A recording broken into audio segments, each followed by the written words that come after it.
Baik, puji Tuhan. Shalom. Selamat pagi Bapak Ibu jemaat yang kekasih dalam Tuhan Yesus. Sukacita hari ini kita bisa bertemu kembali dalam kesempatan hari ini. Mari kita siapkan hati kita untuk beribadah, memuji, menyembah Tuhan. Kita bersyukur atas anugerah Tuhan yang memberikan peluang bagi kita sampai dengan pagi hari ini. Kita akan segera memulaikan ibadah kita pada pagi hari ini. Saya berikan kesempatan kepada setiap kita. Mari kita berdoa. Biarlah Tuhan sungguh dimuliakan melalui kesempatan ibadah hari ini.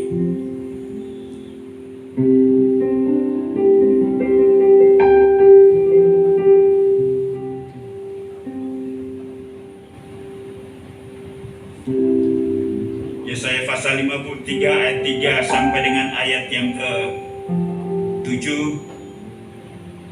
Ia dihina dan dihindari orang, seorang yang penuh kesengsaraan dan yang biasa menderita kesakitan. Ia sangat dihina sehingga orang menutup mukanya terhadap dia. Dan bagi kita pun dia tidak masuk hitungan. Tetapi sungguhnya penyakit kita yang ditanggungnya, dan kesengsaraan kita yang dipikunya. Padahal kita mengira dia kena tulah dan dipukul dan ditindas Allah. Tetapi dia tertikam oleh karena pemberontakan kita. Dia diremukkan oleh karena kejahatan kita. Ganjaran yang mendatangkan keselamatan bagi kita ditimpakan kepadanya. Dan oleh bilur-bilurnya kita menjadi sembuh. Kita sekalian seperti domba, masing-masing kita mengambil jalannya sendiri. Tetapi Tuhan menimpakan kepadanya kejahatan kita sekalian. Dia dianiaya, tetapi dia membiarkan diri ditindas dan tidak membuka mulutnya seperti anak domba yang dibawa ke pembantaian, seperti induk domba yang keluh di depan orang-orang yang menggunting bulunya. Ia tidak membuka mulutnya. Mari saya undang kita semua untuk bangkit berdiri.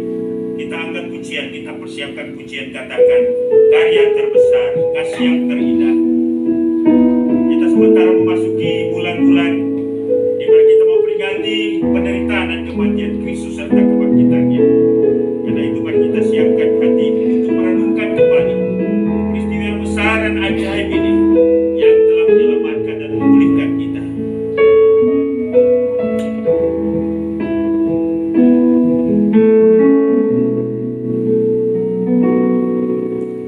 Kasih yang terindah,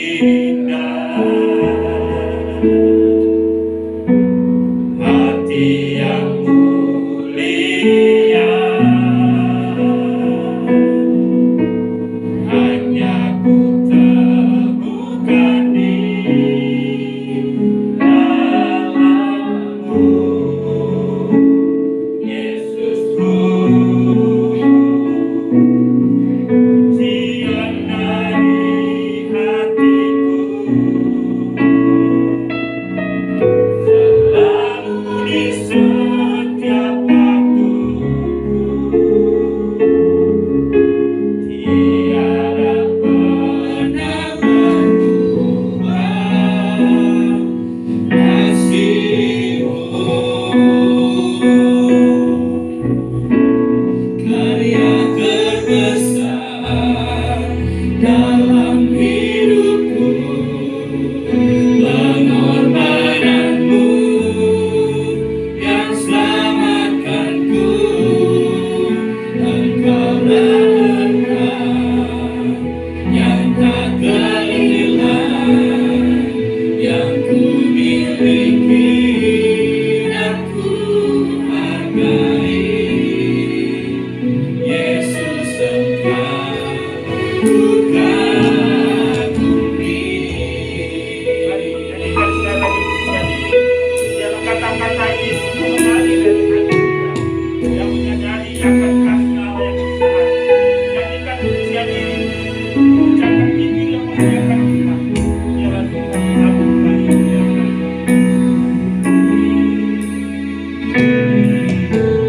Kasih yang terindah,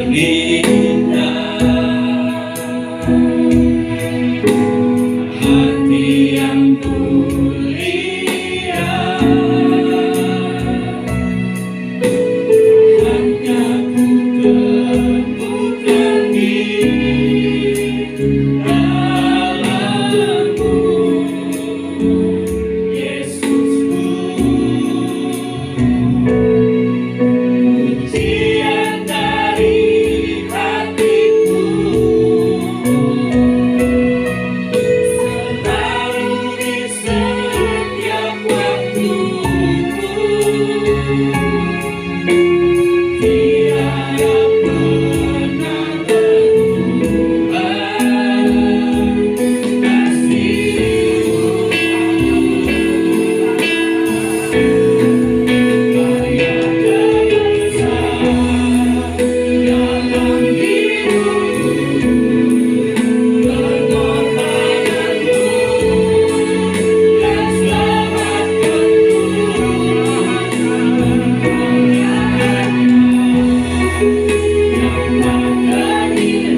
dan ku hargai.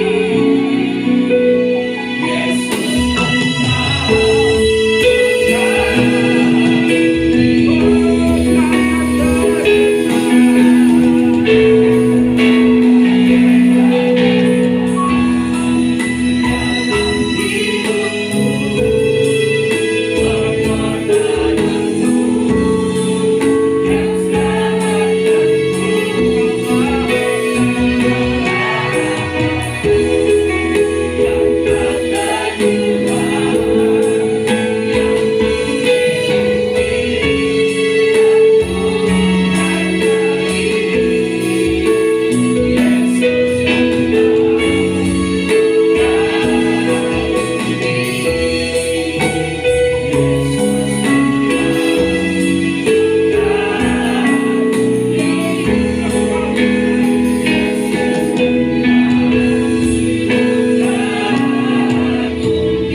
Allah pencipta langit dan bumi, Allah Abraham, Ishak dan Yakub, Allah yang telah menyelamatkan kami dalam Yesus Tuhan dan Juru Selamat kami. Terima kasih Tuhan. Glory bagi nama-Mu.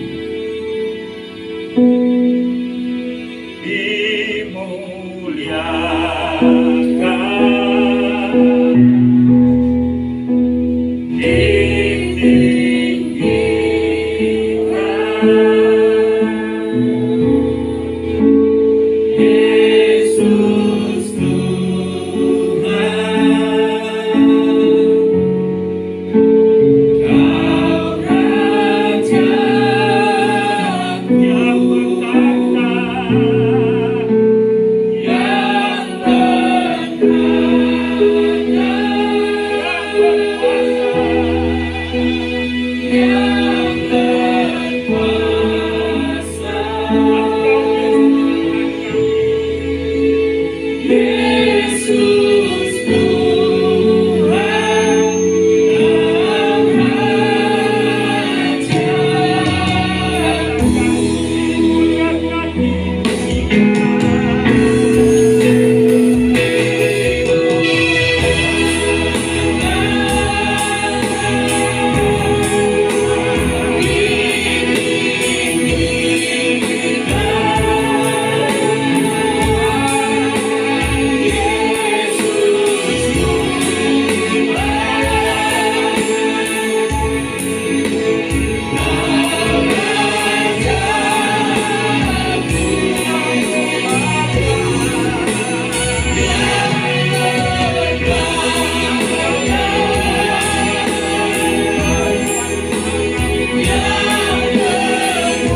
Segala pujian, hormat, kemuliaan, keagungan kami persembahkan hanya bagi-Mu ya Tuhan.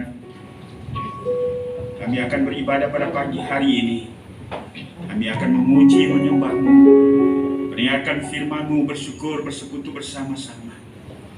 Karena itu kami percaya kehadiran-Mu di tengah-tengah kami. Dan biarlah ibadah hari ini mendatangkan kehormatan, kemuliaan bagi nama Tuhan. Dan menjadi berkat bagi setiap kami. Ibadah kami pada pagi hari ini dari awal pertengahan hingga selesainya, kami buka dan kami tabiskan hanya dalam nama Bapa, Anak dan Roh Kudus. Haleluya. Sama-sama kita katakan amin.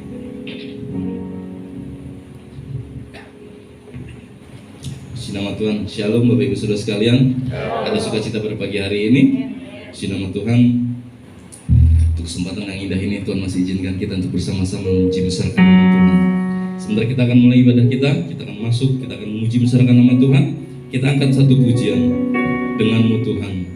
Karena kita tidak pernah ragu akan kesetiaan Tuhan dalam setiap kehidupan kita. Tuhan selalu pegang hidup kita, amin. Angkat pujian kita.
Tuhan?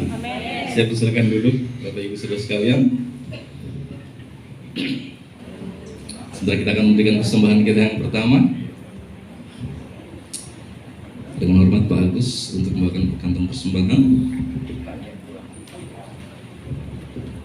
Sebelum persembahan kita jalankan, saya akan membacakan firman Tuhan yang terambil dari Mazmur 3 ayat 9 sampai 10.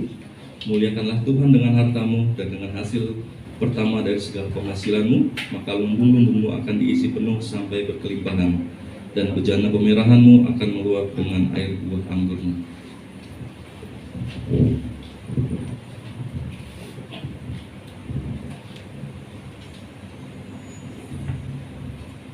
Mari kita berdoa. Tuhan Bapa kami yang bertata di kerajaan surga, dipermuliakanlah nama-Mu ya Tuhan. Kami mengucap syukur karena pagi ini kami bisa berkumpul di rumah-Mu ya Bapa. Dan kami mengucap terima kasih atas berkat yang Tuhan limpahkan kepada kami semua. Dan tiba saatnya ya Tuhan, kami akan mengembalikan sebagian berkat dari-Mu itu merupakan persembahan kami ya Tuhan. Muliakanlah, kuduskanlah persembahan kami ini ya Tuhan, sehingga bermanfaat bagi pekerjaan-Mu ya Tuhan. Dalam nama Yesus Tuhan kami mengucap syukur. Haleluya, amin.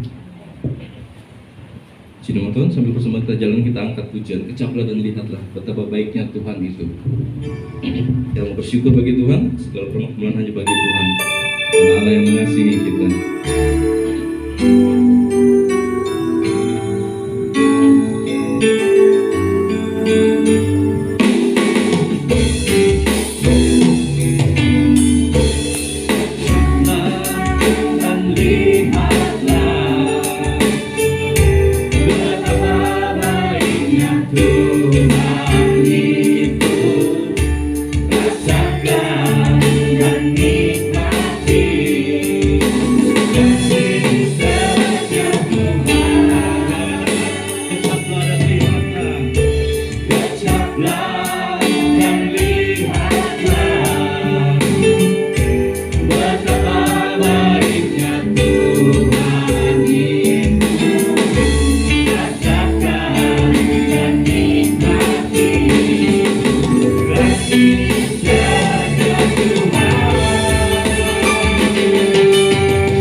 Sebentar kita akan masuk dalam hadirat Tuhan dan dengan firman Tuhan.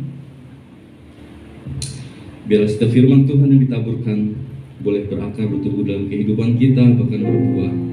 Setiap kehidupan kita boleh menjadi berkat buat banyak orang. Kita mengangkat pujian, Tuhan tidak pernah gagal.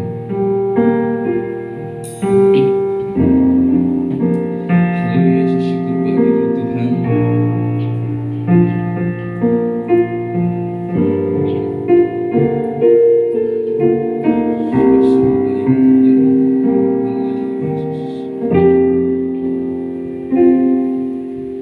Aku mengerti saat jalanmu tak bisa kulihat, kau tetap setia.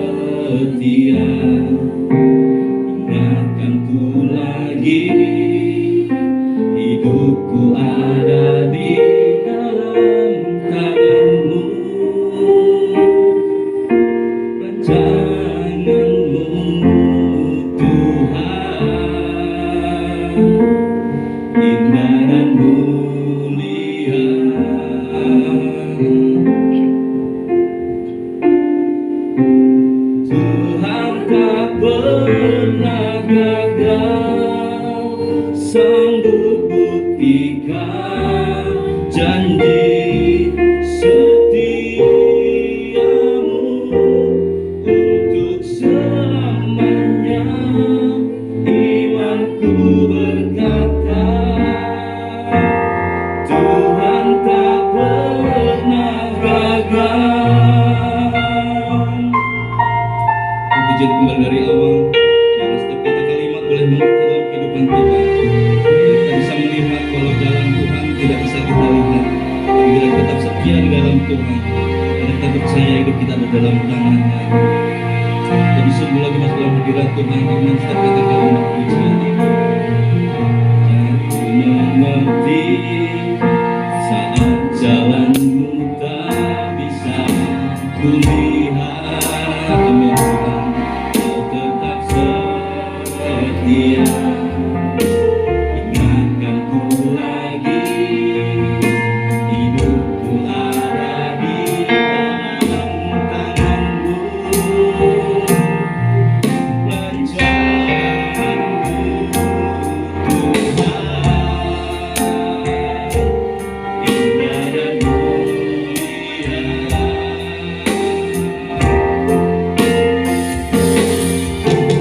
Tuhan tak pernah gagal, sanggup buktikan janji setiamu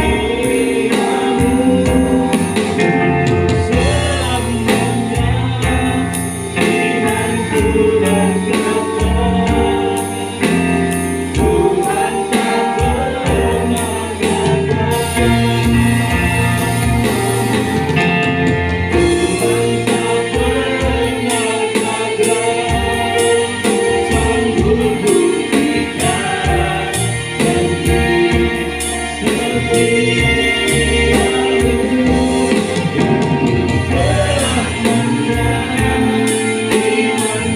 berkata, Tuhan tak pernah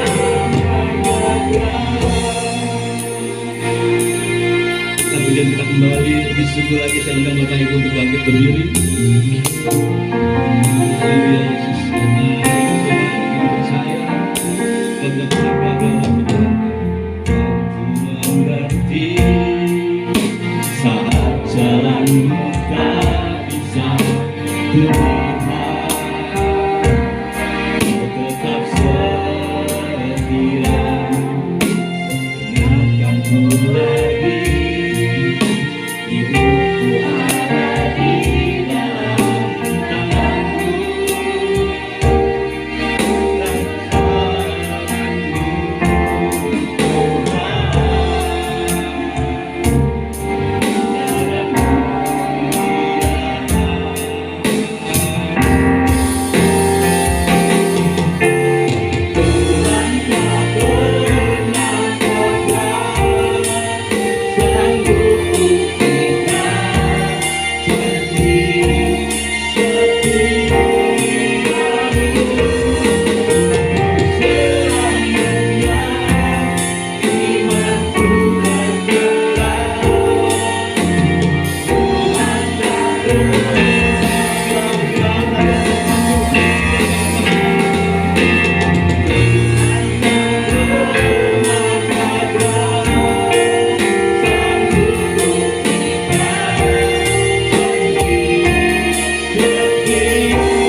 Engkau setia di dalam segala keberadaanmu. Engkau selalu berjanji bahwa Engkau tidak akan pernah meninggalkan kami. Dan janjimu selalu tertepati. Karena itu kalau kami ada sampai dengan hari ini, semua karena kesetiaan-Mu. Terima kasih Tuhan, dan biarlah kebenaran tentang Engkau setia menyadarkan kami dan menolong kami untuk belajar bagaimana kami dapat merindukan akan sifat-sifat-Mu untuk kami miliki, sehingga kesetiaan itu juga menjadi bagian dalam hidup kami. Setia terhadap Tuhan, setia terhadap keluarga kami, setia terhadap gereja yang Tuhan telah menempatkan kami sebagai anggota jemaat, bahkan setia di dalam apapun, karena hakikatnya kami adalah orang-orang yang setia. Terima kasih Tuhan untuk kesempatan hari ini, di mana Tuhan memberi peluang kepada kami untuk berkumpul bersama-sama. Terima kasih untuk situasi yang semakin membaik. Terima kasih untuk apa yang Kau kerjakan baik adanya. Biarlah melalui lagu-lagu yang telah kami ungkapkan, yang kami telah kumandangkan, hari ini Engkau ditinggikan dan dimuliakan. Dan kini tiba saatnya kami akan belajar firman-Mu. Karena itu Tuhan, tolong kami supaya firman Tuhan yang akan kami pelajari bersama-sama sungguh masuk dalam hati pikiran kami, memberi pemahaman dan pengertian. Pemahaman-pengertian itu akan mengubah paradigma kami, membentuk paradigma kami, dan memengaruhi seluruh kehidupan kami, sehingga hidup kami semakin selaras dengan firman-Mu, dan hidup kami semakin menyenangkan hati Tuhan, dan menjadi sebuah persembahan yang memuliakan nama Tuhan. Terima kasih pakai dan urapi hamba-Mu, sehingga dalam segala keterbatasan, biarlah hanya Tuhan saja yang nyata di tengah-tengah kami. Terpujilah nama-Mu Bapa, inilah doa kami. Hanya dalam nama Yesus Tuhan dan Juru Selamat kami sudah berdoa kepada Bapa di surga. Haleluya. Amin. Silakan duduk. Baik, puji Tuhan, sekali lagi shalom. Kita bersyukur atas anugerah Tuhan yang memberi peluang kepada kita pada hari ini untuk bisa berkumpul kembali, memuji Tuhan, dan sukacita kita bisa saling menyapa antara satu dengan yang lain. Boleh sebelum kita melanjutkan khotbah ini, lambaikan tangan di samping kiri kanan depan belakang, katakan shalom, selamat pagi. Ya, puji Tuhan atas anugerah Tuhan, hari ini kita boleh kembali bersama-sama. Ya, kita sementara berada pada bulan memperingati kematian Kristus. Nah, karena itu bagian firman Tuhan yang akan menjadi materi pembelajaran kita adalah berkisar pada penderitaan dan kematian Kristus. Dan untuk itu Badan Pengurus Pusat Gereja Kemajuan Indonesia telah mempersiapkan materi dan tema yang menjadi perenungan secara bersama-sama oleh keluarga besar Gereja Kemajuan Indonesia dari Sabang sampai Merauke. Nah, karena itu, ya, mari saya ajak kita untuk membuka firman Tuhan dalam Yesaya pasal 53 ayat 4 sampai dengan ayat yang kelima, itu dalam Perjanjian Lama, dan yang kedua di dalam pertama Petrus pasal 2 ayat 24. Yesaya pasal 53 ayat 4 sampai 5, dan kemudian pertama Petrus pasal 2 ayat 24. Mari kita baca bersama-sama Yesaya pasal 53 ayat 4 sampai 5, dan sebentar kita akan juga membaca pertama Petrus 2 ayat 24. Nah, tolong tampilkan buat kita, Theo. Ya, ayat 4. Mari kita baca bersama-sama dua ayat ini. 1, 2, 3. Tetapi sesungguhnya penyakit kita lah yang ditangguhnya, dan kesengsaraan kita yang dipikunya. Padahal kita mengira dia kena gula, dipukul dan ditindas. Tetapi dia tertikam oleh karena pemberontakan kita, dia diremukkan oleh karena kejahatan kita. Ganjaran yang mendatangkan keselamatan bagi kita ditimpakan kepadanya, dan oleh bilur-bilurnya kita menjadi sembuh. Bagian yang kedua, 1 Petrus 2 ayat 24. Ya, kita tunggu ya. 1 Petrus 2 ayat 24.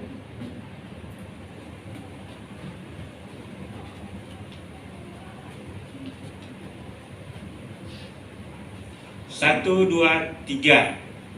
Ia sendiri telah memikul dosa kita di dalam tubuhnya di kayu salib, supaya kita yang telah mati terhadap dosa hidup untuk kebenaran. Oleh bilur-bilurnya kamu telah sembuh. Terima kasih, demikian jauh pembacaan kita pada pagi hari ini, dan kita akan belajar dari dua bagian firman Tuhan yang kita baca ini dengan satu tema yang diturunkan oleh Sinode Gereja Kemajuan Indonesia, yaitu oleh bilur-bilurnya kamu telah sembuh. Oleh bilur-bilurnya kamu telah sembuh. Nah, Bapak Ibu dan Saudara, Yesaya pasal 53 ayat 4 sampai 5 yang kita baca pertama tadi adalah berbicara tentang penderitaan dan kematian Tuhan Yesus karena dosa manusia dan bertujuan untuk memulihkan manusia. Dan Yesaya pasal 53 ayat 5 ini adalah merupakan pusat ya atau ayat kunci dari keseluruhan daripada kitab Yesaya. Nah, Bapak Ibu dan Saudara, bagian firman Tuhan ini dilatar belakangi oleh keadaan bangsa Israel yang meninggalkan Allah. Ya, kita tahu bahwa bangsa Israel adalah umat pilihan Allah, ya. Allah telah memilih mereka, Allah telah memanggil mereka, Allah telah mengeluarkan mereka dari tanah Mesir dan menempatkan mereka sebagai sebuah bangsa yang istimewa di mata Tuhan. Mereka istimewa bukan karena mereka adalah bangsa yang unggul, bukan karena bangsa yang lebih baik, bukan karena memiliki sesuatu sehingga membuat Allah memilih mereka menjadi sebuah bangsa.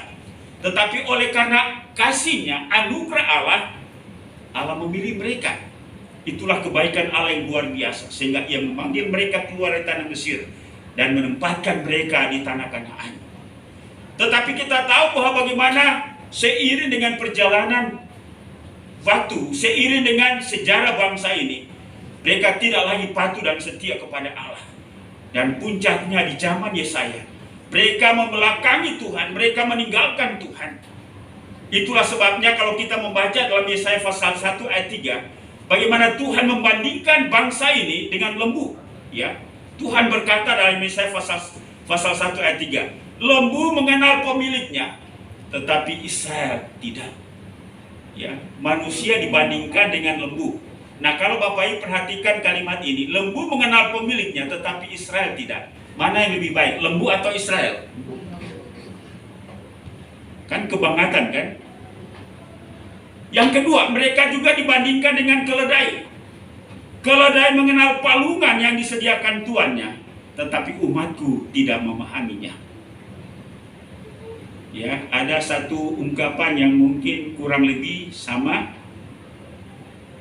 Anjing diberi makan oleh tuannya, tetapi setelah anjing itu makan, balik menggigit tangan tuannya. Ya, jadi bagaimana dekilnya, luar biasanya, luar biasa bukan dalam arti yang baik, yang positif, tapi luar biasa dalam arti yang buruk keadaan bangsa ini.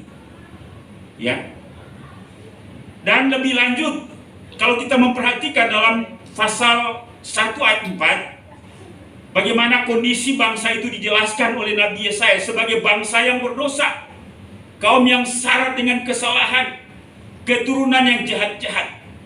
Ya, Bapak Ibu pernah marah kepada seseorang, keturunanmu jahat. Nah, bagaimana kalau anak yang dimarahi itu adalah anak kita, keturunan yang jahat? Anak-anak berlaku buruk, meninggalkan Tuhan, menista yang maha kudus. Ini kan gambaran yang luar biasa. Begitu buruknya bangsa Israel di mata Tuhan. Nah, keadaan seperti ini digambarkan oleh Alkitab sebagai keadaan yang sakit, ya. tentunya ialah bahwa sakit rohani.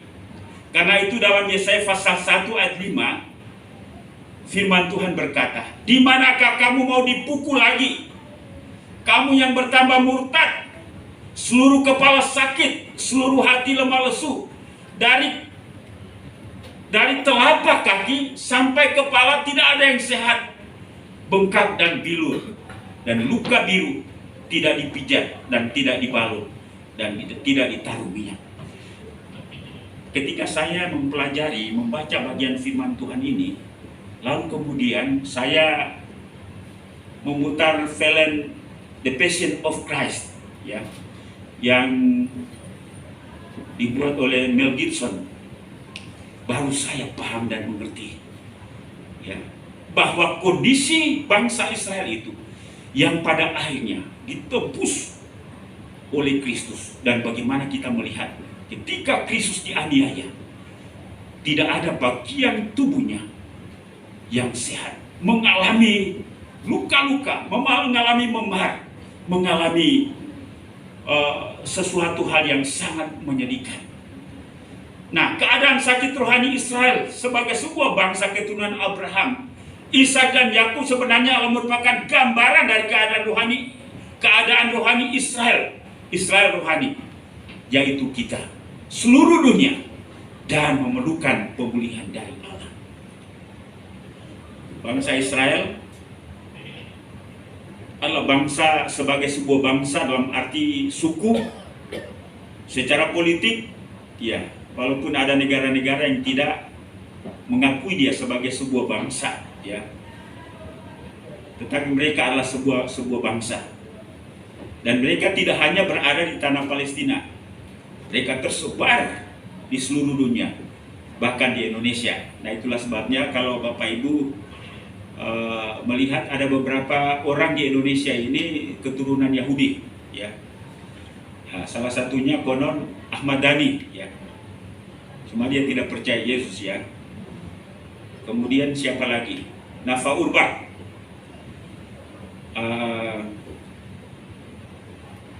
Suaminya yang baru, mantan istri Ahmad Dhani, ya, Irwan, ya. Dia juga Yahudi, ya. Nah, siapa di antara Bapak Ibu turun Yahudi? Ya, siapa tahu, ya. Mungkin kalau kita mulai, kita ini kan paling tahu hanya kita punya generasi ke atas itu paling 3 saja, tingkat 3 lapis saja, ya. 4, 5, 6 kita sudah tidak tahu lagi, ya. Pak Agus masih kenal berapa selain daripada Opa? 3, ya. Setelah itu kita sudah tidak tahu, ya. Jangan kemungkinan para Diman ini ada darah Yahudi juga, ya. Ya. Nah, sebagai sebuah ras, sebagai sebuah suku bangsa. Tetapi yang saya ingin jelaskan atau Alkitab jelaskan pada pagi hari ini, bahwa kondisi buruk atau sifat keadaan rohani bangsa Israel terhadap Allah sebenarnya memberikan gambaran tentang keseluruhan manusia, bahwa manusia pada dasarnya sakit. Nah, ketika kita bicara sakit, kita berpikir bahwa ya sakit kepala, sakit gigi, sakit fisik. Tapi sebenarnya yang paling parah yang dikatakan oleh Alkitab tentang sakit ialah rusaknya, parahnya, terganggunya, bermasalahnya hubungan antara manusia dengan Tuhan. Manusia bersikap buruk terhadap Tuhan. Itulah sebabnya keadaan yang harmonis, keadaan yang indah, hubungan kita dengan Tuhan adalah keadaan yang paling sehat secara rohani. Amin. Halo, Bapak Ibu sehat? Bapak Ibu sehat secara rohani?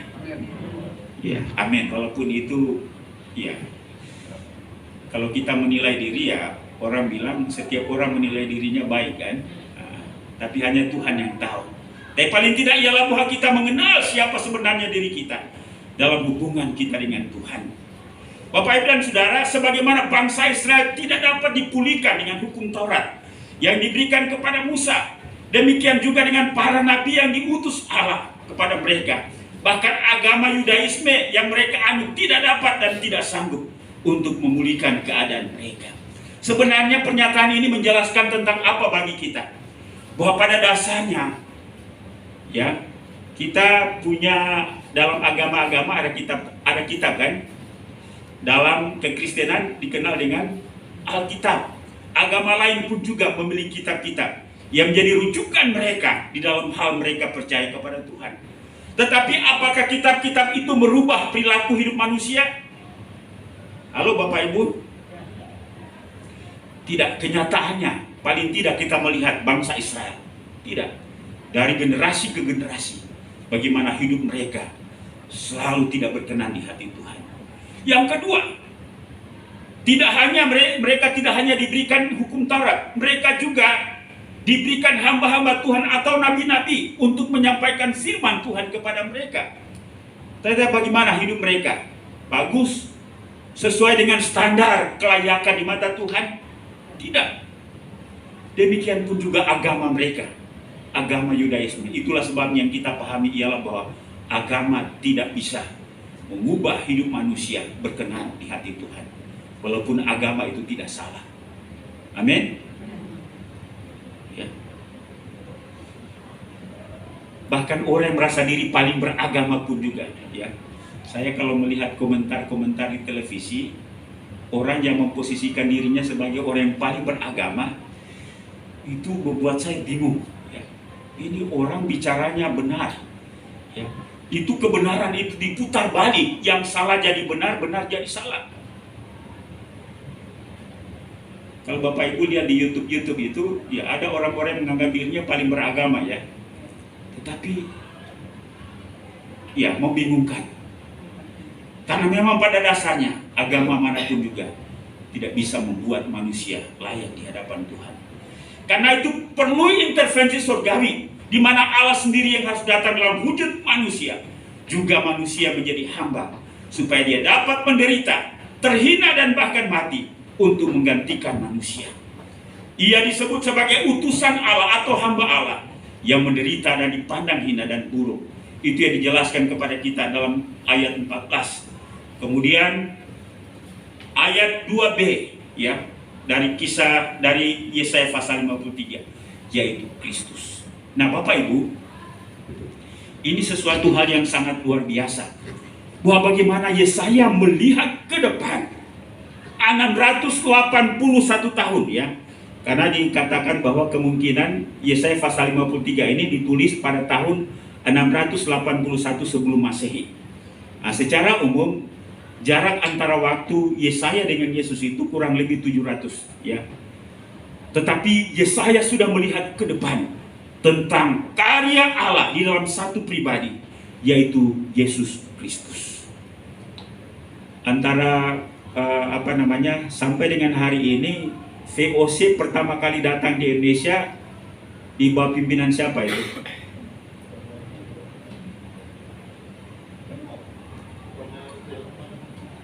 Siapa? Cornelius de Houtman. Nah, kalau Portugis siapa? Vasco da Gama, ya. Nah, Indonesia merdeka baru berapa? Jadi belum sampai 600 tahun, baru 300, hampir 400 tahun, ya. Nah, zaman antara Yesaya dengan Yesus masih lebih lama dengan datangnya VOC pertama kali datang di Indonesia. Tetapi bagaimana Tuhan sudah memberikan penglihatan itu kepada Yesaya tentang datangnya seorang juru selamat yang akan memulihkan tidak hanya bangsa Israel, tetapi juga dunia ini. Taurat atau kitab tidak bisa menyelamatkan manusia atau membuat manusia layak di hadapan Allah, walaupun itu benar. Kemudian yang kedua, manusia siapapun, nabi-nabi, para rasul, bahkan malaikat sekalipun tidak bisa mengubah hidup manusia menjadi layak di hadapan Tuhan. Walaupun mereka memang ditugaskan oleh Tuhan untuk menyampaikan kebenaran. Agama sekalipun tidak bisa membuat manusia untuk layak di hadapan Tuhan. Hanya satu pribadi yang bisa melayakkan manusia di hadapan Allah dengan pengorbanannya di atas kayu salib. Kita ingat, hukumnya ialah upah dosa ialah maut. Itu tidak bisa ditawar-tawar. Hukum keadilan itu harus dijatuhkan terhadap dosa, dan yang berdosa itu adalah manusia. Itulah sebabnya, Bapak Ibu dan Saudara, disinilah baru saya melihat mengapa ini baru berteologi ya. Namanya teologi itu kebenarannya tidak mutlak, masih bisa didiskusikan, diperdebatkan. Begitu ya Pak Yaman ya? Ya, jadi kalau saya punya pandangan teologi seperti ini mungkin bisa berbeda, tapi inilah pandangan saya. Mengapa perlu ada Tritunggal, Bapa, Anak, dan Roh Kudus? Kalau hanya satu pribadi Bapa, bisakah Bapa datang ke dalam dunia ini dalam wujud manusia? Halo? Bisakah Allah Bapa itu mati? Tidak bisa. Yang kedua, bisa Roh Kudus datang ke dalam dunia ini dalam Kisah Para Rasul pasal 2, ya. Bisakah Roh Kudus itu mati? Tidak bisa, karena ia adalah roh. Itulah sebabnya harus ada dari ketiga pribadi ini yang datang dalam wujud manusia. Tujuannya apa? Supaya menderita, ya, supaya sengsara, supaya terhina. Dan inilah hukuman terhadap dosa. Bapa yang maha suci, Bapa yang maha mulia, tidak mungkin menderita karena ia adalah pencipta. Amin. Mari kita coba pahami ini, ya. Kan orang sering berkata, mana mungkin Allah itu tiga, ya. Allah adalah Allah tiga tapi di dalam satu. Ini kita tidak berbicara tentang matematika.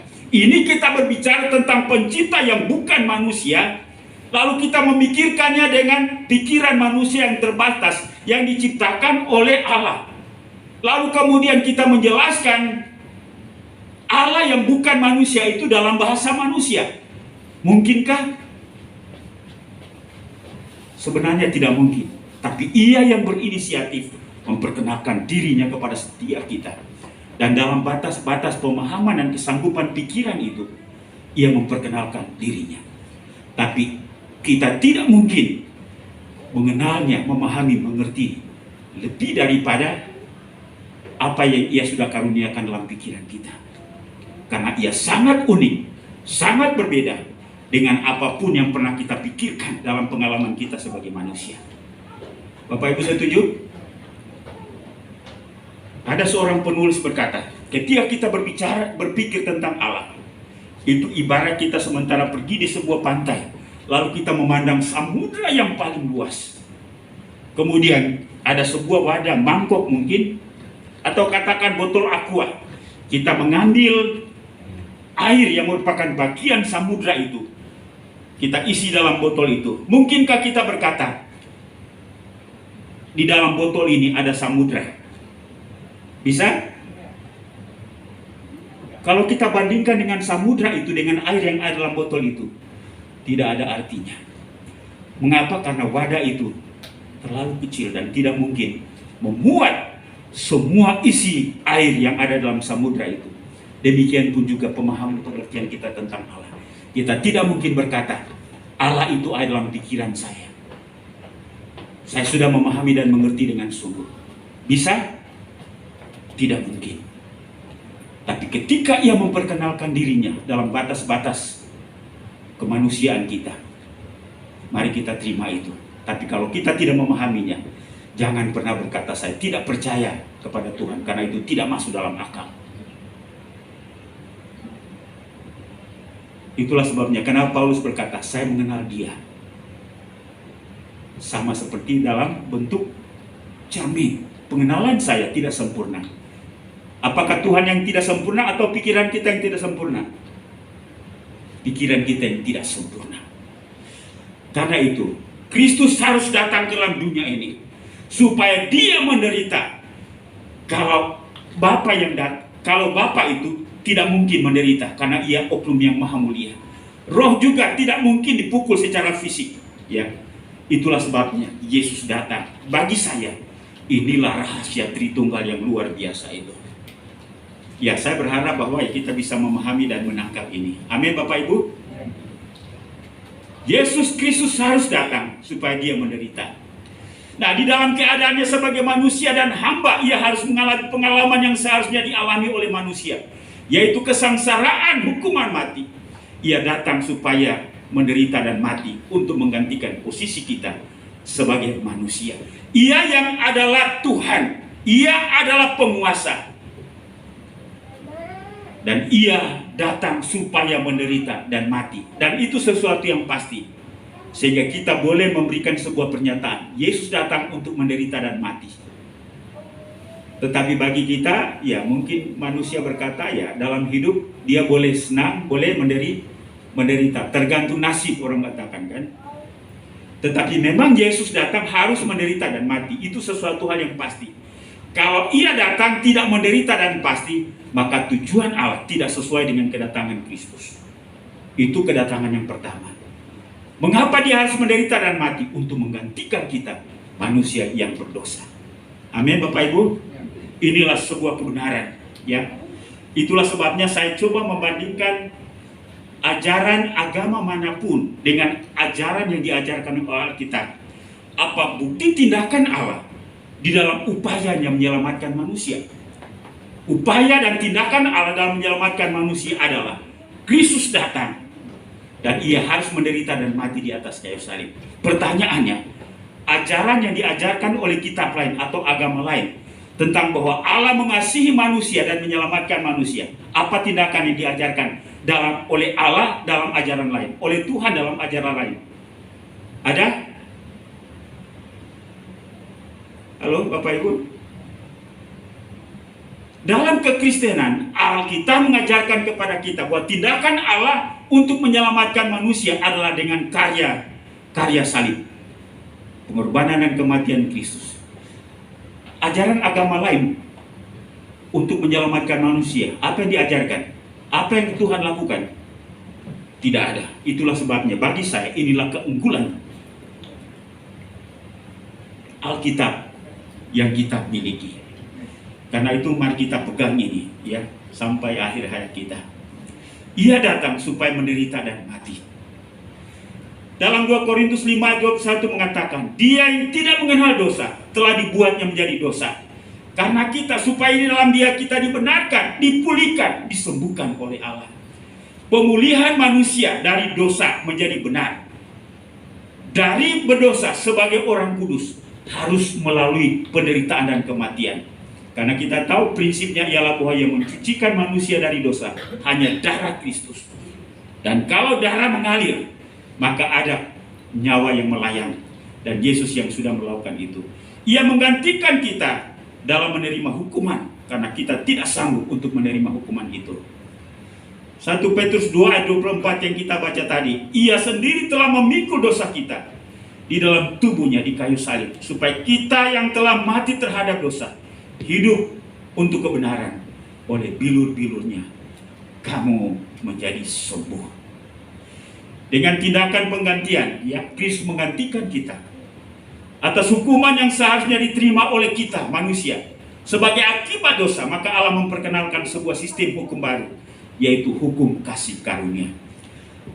Kalau hukum keadilan, siapa yang salah, dia yang menerima hukuman.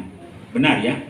Dan itu Allah merupakan prinsip yang sudah dianut sebelum bangsa Israel eksis sebagai sebuah bangsa, yaitu bangsa Babilonia, ya. Dan itu juga diadopsi oleh bangsa Israel. Hukum lama, hukum Ibrani yang juga telah dilakukan atau dijalani atau dimiliki oleh bangsa Babilon, yaitu juga disebut dengan mata ganti mata, gigi ganti gigi. Bapak Ibu nanti tolong lihat itu dalam Imamat pasal 24 ya. Mata ganti mata, gigi ganti gigi. Nah itulah sebabnya hukum syariat itu ada cambuk, ada potong tangan. Siapa yang melakukan kejahatan ini, ia akan memperoleh itu. Tetapi di dalam hukum kasih, ia dibebaskan sama sekali. Cuma persoalannya ada syarat iman kita kepada Kristus. Amin Bapak Ibu. Nah, dengan hukuman yang dialami oleh Kristus, ia mengalami kesengsaraan yang luar biasa. Ia mengalami luka-luka, bengkak-bengkak. Luka-luka, bengkak, memar, itu disebut dengan bilur-bilurnya. Dan tema kita adalah oleh bilur-bilurnya, kamu telah sembuh. Mari kita lihat seperti apa bilur-bilur itu. Tolong tampilkan videonya. Ya, khotbah kita adalah khotbah berlanjut. Kita akan membahas ini selama 4 minggu lagi ke depan. Ya, seperti apa? Tolong dimatikan itu.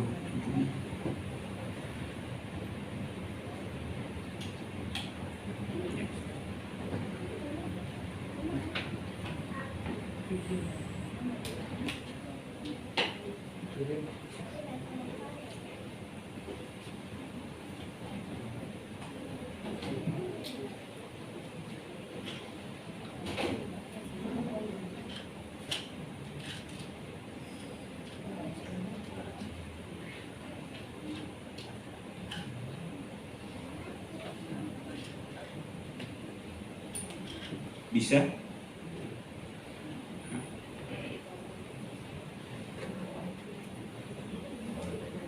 Untuk memahami apa itu yang dimaksud dengan bilur-bilur, ya.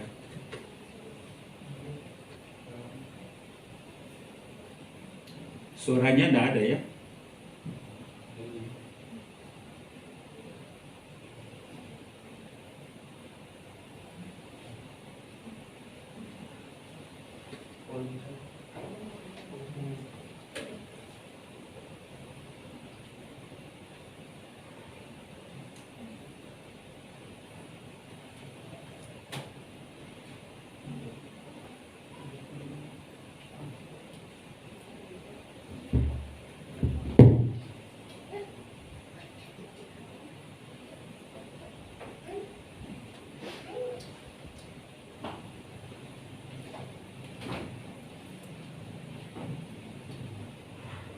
Nah, bilur-bilur adalah setiap bekas luka, baik dari kepala sampai ke kaki,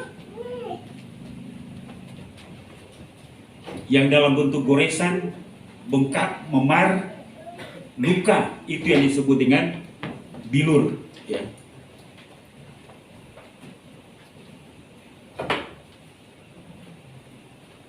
Nah, di seluruh tubuh Yesus semua terdapat bilur-bilur, ya.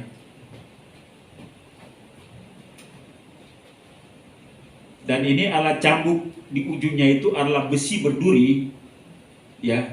Dan ketika itu mengenai tubuh, tidak hanya memar, tetapi besi itu menancap, dan ketika dicabut, daging dari tubuh yang menjadi bekas di mana besi itu masuk tercabik, ya.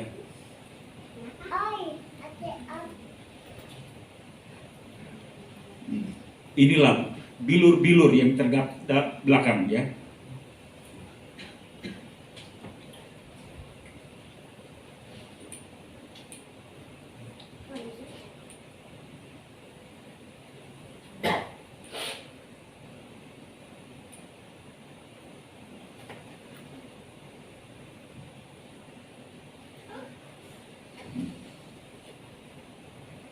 Bahkan sampai prajurit atau perwira mereka sendiri tidak tahan dan tidak sanggup untuk melihat itu.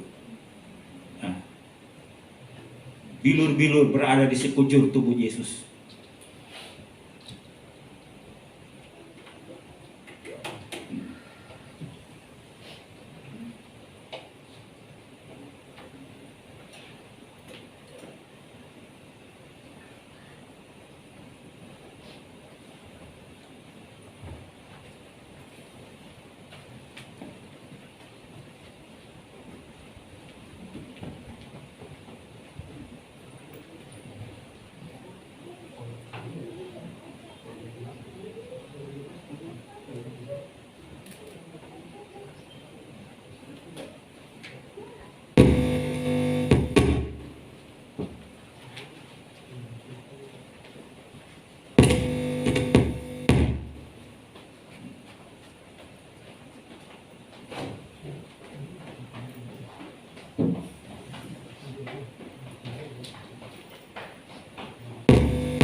Lihat, tidak ada satu bagian tubuh Yesus pun tanpa goresan.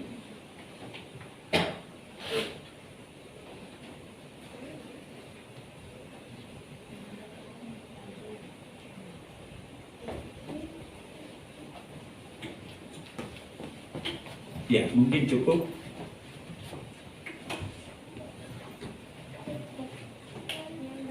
Ya, Bapak Ibu sekalian, sekali lagi untuk memahami dan mengerti apa yang dimaksud dengan bilur-bilur, sekali lagi bahwa bilur-bilur adalah setiap bekas luka, baik dalam bentuk goresan yang dangkal maupun dalam, memar, atau apapun di sekujur tubuh Yesus. Kita lihat bahwa tidak ada satu bagian tubuh Yesus pun juga yang tidak ada goresan luka. Ya.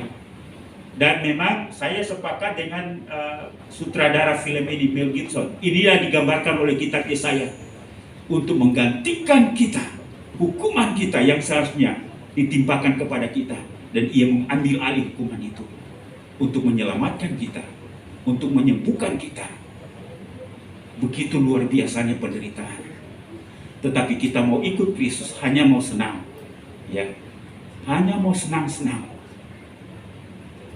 Tetapi Yesus telah melakukan hal yang luar biasa. Mari renungkan, pikirkan ini. Mengapa ia melakukan ini? Karena ia mengasihi kita.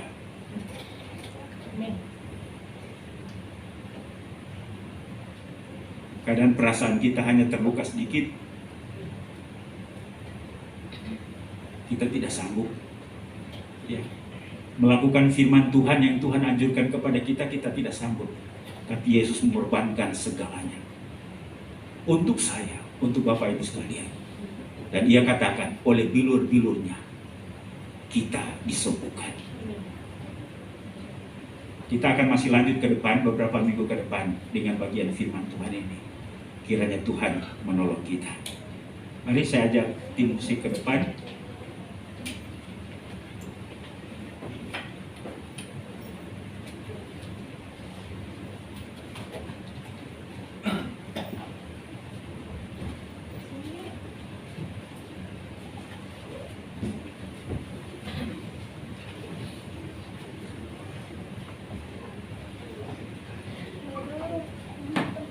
Baik, hari ini minggu pertama, tetapi kita akan makan minum perjamuan kudus pada tanggal 15 nanti, Jumat, berkaitan dengan memperingati kematian Kristus. Itu puncak daripada peringatan kematian Kristus. Mari saya ajak kita semua untuk bangkit berdiri. Kita angkat pujian Tuhan, Ku mau menyenangkan. Ia telah melakukan segalanya bagi kita, demi penyelamatan kita, memulihkan kita, menyembuhkan kita dari dosa, dari tabiat lama, dan menjadikan kita sebagai orang benar. Yesus melakukan hal yang luar biasa. Ia merelakan dirinya menderita. Sesuatu hal yang menjadi pembelajaran kita ialah pengorbanan yang amat sangat.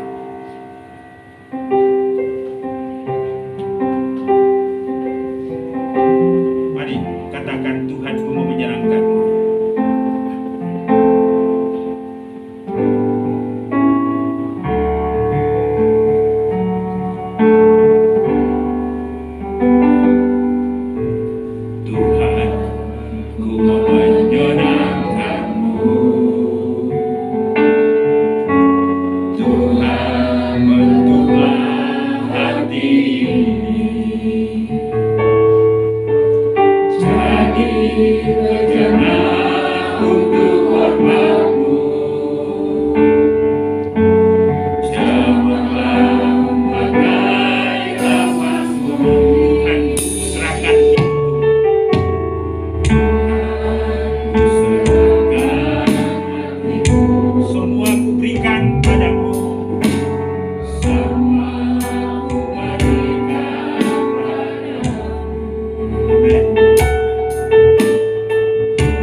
Biarlah pujian ini menjadi komitmen dan kenyataan kita kepada Tuhan.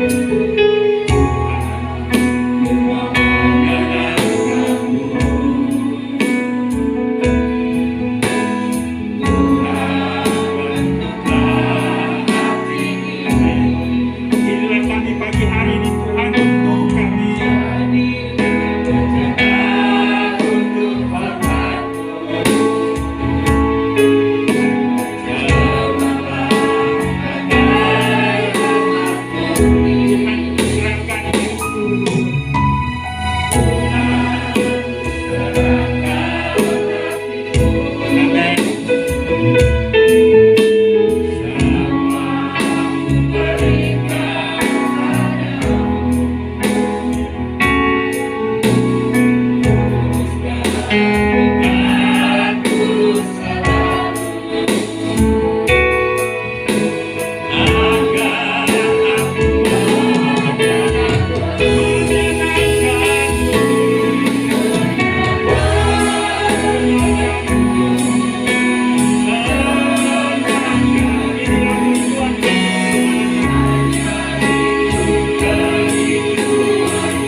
Inilah kerinduan kami Tuhan, untuk kami, diri kami, ajak kami Tuhan.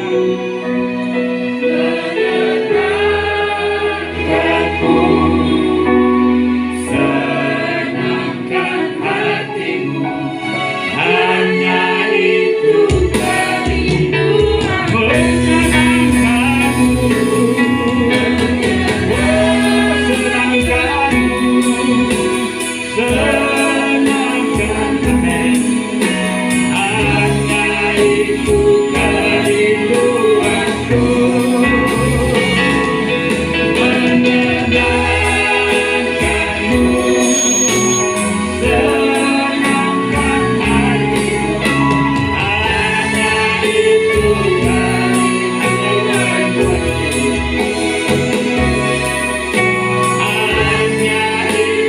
senangkan hatimu, hanya itu kerinduanku.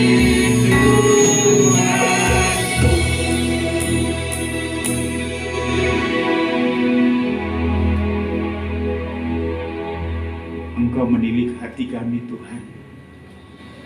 Kalau pernyataan melalui lagu ini bahwa kami ingin menyenangkan-Mu, Allah keluar dari keseriusan hati kami, kesungguhan hati kami. Dan Tuhan meteraikan itu, teguhkan itu dalam segala pengalaman hidup kami. Ada situasi-situasi tertentu yang menjadi cobaan dan godaan buat kami. Tapi biarlah kami tetap komit dengan pernyataan kami, bahwa kami ingin hidup menyenangkan hati-Mu. Yesus yang adalah Allah datang dalam wujud manusia, menderita bahkan mati karena kasih-Nya kepada kami. Tolong kami, ajar kami supaya kami juga mengasihi-Mu sebagaimana Engkau mengasihi kami. Kasih itu dibuktikan dengan pengorbanan. Kasih itu dibuktikan dengan kerelaan untuk menderita. Kasih-Mu Engkau buktikan, Engkau rela terhina. Mampukan kami untuk meneladani Engkau Tuhan, walaupun berat bagi kami. Tapi satu hal yang kami tahu ialah bahwa Roh Kudus akan mampukan kami untuk membentuk dan mengubah hidup kami. Engkau melihat setiap kami yang ada dalam ruangan ini, bapak-bapak, ibu-ibu, pemuda, remaja. Kalau hari ini kami sementara menyimpang dari jalan, ingatkan kami Tuhan. Karena kami tahu bahwa Engkau juga akan menuntut pertanggungjawaban atas sikap kami terhadap pengorbanan dan penderitaan-Mu. Pengorbanan dan penderitaan-Mu adalah sesuatu yang mulia, yang agung, bukan sesuatu yang gampangan dan dipermainkan oleh sikap hidup kami. Karena itu Tuhan, tolong bicara kepada kami, supaya kami bertobat dari jalan hidup kami yang salah. Terima kasih meteraikan firman-Mu dalam batin kami. Berkati kami semua. Hanya dalam nama Yesus Tuhan dan Juru Selamat kami sudah berdoa dan mengucap syukur untuk firman-Mu. Haleluya. Amin. Demikian, mari saya undang kita semua berdiri untuk kita mengusaikan ibadah. Kita akan pujian nomor 300 dalam nyanyian Kemenangan Iman.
penyertaan dan pertolongan-Mu akan senantiasa menaungi kami, melindungi kami.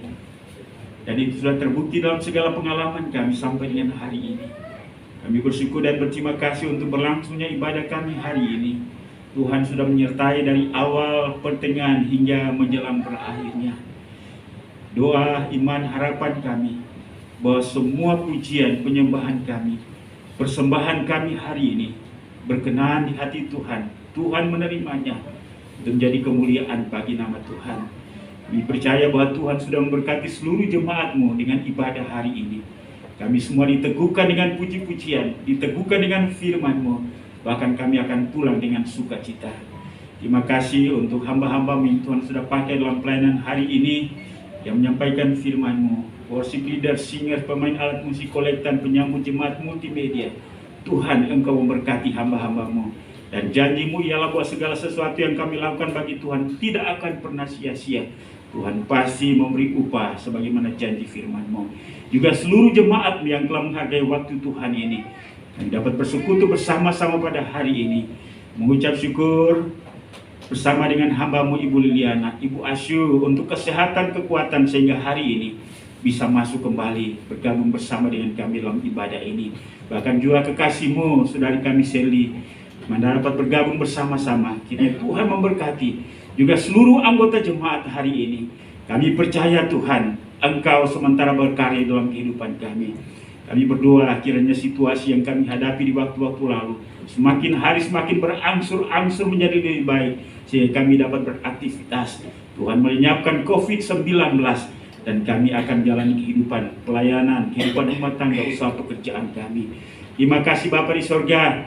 Hari ini kami bersyukur bersama-sama dengan hamba-Mu Ibu Cynthia Maria, di mana Tuhan sudah menambahkan usia setahun lagi. Tuhan memberkati Ibu Cynthia dengan kesehatan, kekuatan, sukacita, damai sejahtera, melihat kebahagiaan anak cucu mantu, dan biarlah itu menjadi harapan dalam kehidupan Ibu Maria Cynthia. Tuhan Engkau kabulkan. Terima kasih juga dengan seluruh jemaat-Mu, siapapun dan pengalaman apapun, pengalaman yang indah yang Tuhan percayakan. Kami tidak sanggup untuk menguraikan secara detail melalui kesempatan ini. Tetapi apapun yang kami alami bersama Tuhan, kami syukuri itu karena pertolongan Tuhan tepat pada waktunya. Terima kasih Bapa, kami berdoa untuk seluruh jemaat dalam pertumbuhan iman rohani. Kiranya Tuhan Engkau tolong sehingga iman kami semakin hari semakin bertumbuh di tengah-tengah tantangan dunia dan tantangan kehidupan yang kami alami. Biarlah kami tetap teguh di dalam Tuhan. Kami berdoa untuk kehidupan rumah tangga, hubungan suami istri. Biarlah Tuhan teguhkan janji pernikahan akan tetap kami laksanakan dalam hidup kami Tuhan. Segala godaan cobaan apapun, kiranya Tuhan mampukan kami untuk dapat melewatinya. Dan biarlah kami dapat menikmati hubungan suami istri, anak, orang tua, adik kakak dengan indah.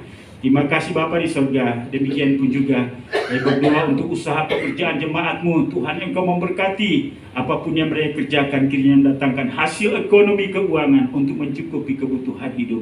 Kami berdoa juga Tuhan untuk jemaat Tuhan yang mengalami gangguan kesehatan, lemah tubuh, sakit. Kami mohon Tuhan pemulihan daripada Tuhan kiranya menjadi bagian dalam hidup mereka.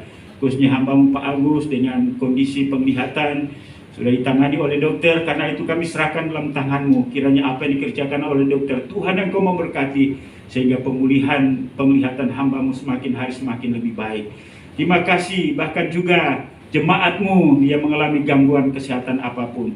Kami serahkan dalam tangan-Mu. Kami mohon jamahan Tuhan sehingga mereka mengalami pemulihan dan kesembuhan. Ya Bapa di sorga, kami juga berdoa untuk anak-anak kami yang bersekolah. Mohon hikmat, akal budi, kemampuan dan kesanggupan untuk belajar sehingga mereka selesai tepat pada waktunya. Jemaat Tuhan yang membutuhkan pekerjaan, kiranya Tuhan Engkau bukakan jalan sehingga mereka boleh menemukan pekerjaan yang baru, sehingga mereka diberkati dengan pekerjaan itu. Terima kasih Bapa. Juga pergumulan-pergumulan persoalan yang lain kami serahkan dalam tangan-Mu, kiranya Tuhan Engkau tolong memberkati seluruh jemaat-Mu. Anak-anak muda kami yang sudah saatnya menikah, kami doakan biarlah Tuhan Engkau memberkati sehingga mereka boleh menemukan teman hidup yang merupakan pemberian Tuhan yang akan mendampingi mereka seumur hidup nantinya. Mereka berkarya bagi Tuhan. Masa depan daripada gereja ini kami serahkan dalam tangan-Mu, kiranya Tuhan Engkau memberkati.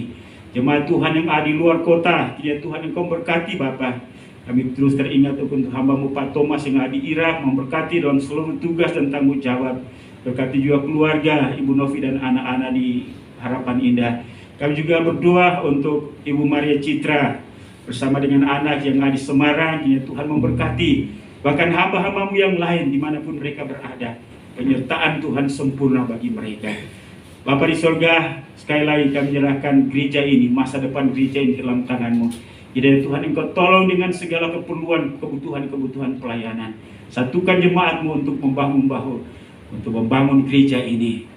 Kami berdoa untuk gereja Kemajuan Indonesia, baik pada tingkat pusat, wilayah, daerah sampai pada gereja-gereja lokal. Tuhan Engkau memberkati penginjilan dalam negeri, luar negeri. Demikian pun juga Tuhan, kami berdoa untuk kerjasama gereja-gereja Tuhan, pemimpin-pemimpin, baik di nasional maupun provinsi, kota madya, kabupaten. Tuhan Engkau memberkati. Ya Bapa di surga, kami juga berdoa untuk pemerintah bangsa dan negara kami. Engkau memberkati presiden, wakil presiden, demikian pun juga para menteri, struktur pemerintahan dari pusat sampai ke daerah. Tuhan Engkau memberkati semua lembaga tinggi negara, TNI, Polri. Engkau berkati, mampukan mereka untuk melaksanakan tugas dan tanggung jawab mereka. Terima kasih untuk semua berkat-berkat yang Engkau berikan kepada jemaat-Mu. Dan hari ini mereka telah mengembalikan sebagian daripada berkat Tuhan, merupakan wujud pernyataan cinta kasih, tanggung jawab pengolahan terhadap keuangan dalam wujud persembahan persepuluhan, persembahan ucapan syukur, persembahan janji iman, persembahan kolekte. Tuhan yang Kau memberkati, membalas sesuai dengan janji firman-Mu. Jadikan keuangan ini jadi sarana untuk mendukung pelayanan pekerjaan-Mu tempat ini. Kembalikan berkat-Mu berlipat kali ganda bagi seluruh jemaat-Mu yang sudah memberi dengan sukacita. Terima kasih Tuhan, inilah doa kami. Kami sadar bahwa ada banyak hal yang seharusnya berkaitan dengan kami atau menjadi kebutuhan kami tak tersebut melalui doa ini. Kami mohon Tuhan Engkau menyempurnakan dan Engkau menjawab jauh lebih besar dari apa yang kami doakan. Karena kami bahwa semuanya ini dalam satu nama yang maha kuasa, yaitu Yesus Tuhan yang Juru Selamat kami. Haleluya. Bapa, terima kasih. Bapa, terima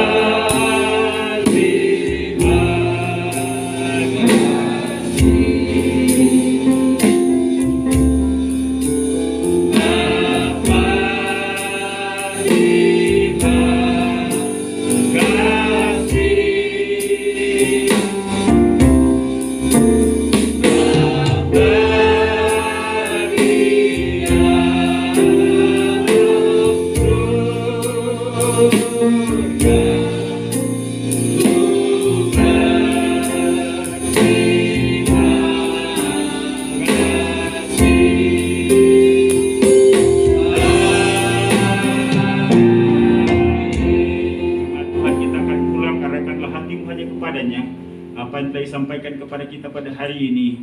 Renungkan dan lakukanlah itu dalam segenap kehidupanmu.